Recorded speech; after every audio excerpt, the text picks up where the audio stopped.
Hey, what is up, guys? We're right now in Benin, Cotonou. We've arrived here a couple of days ago and actually didn't want to go to Benin first because we spent so much time in Ghana. But then we met this guy Scott and he told us, hey, you can totally go to Benin and see everything in a couple of days. So we decided, okay, why not? And right now we're at the cultural center. It's kind of like a thing they have, I think, in a couple of countries here in West Africa, because we've also been to a cultural center in Kumasi. Yeah, it's basically a couple of shops with crafted goods, and all of them are obviously trying to sell you stuff, but the cool thing is you can learn a little bit about the culture here by asking the locals what this things that they made mean and things like that.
Yo, what is up, guys? Right now we're in Ouidah and doing a cool tour here so far about voodoo and temples.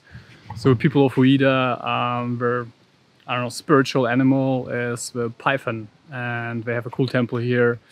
It's the first point in a temple where you sacrifice palm oil or blood daily or some other food, and actually sacrifice a goat once a year and a cow 7 years. They have this building where they hold about 60 pythons, and I'm a little bit scared of snakes, but mostly because I think they can bite me. I know pythons don't bite, so I'm gonna go inside and check them out.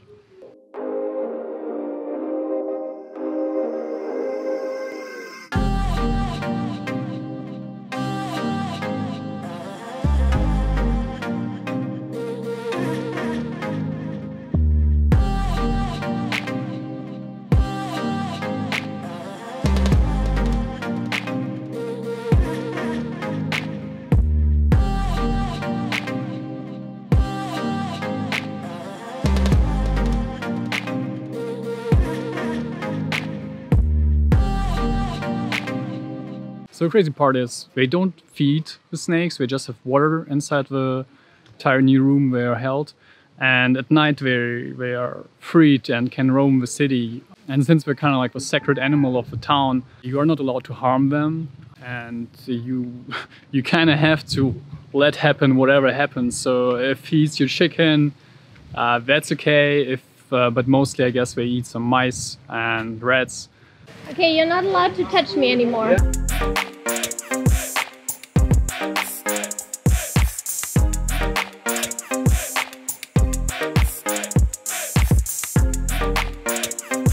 Right now we are in the sacred forests. Apparently they had a king who basically is reborn as trees, and we're gonna check it out now.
Yeah, right now we're at the next step of our little Ouidah tour, and we're at the Portuguese fort.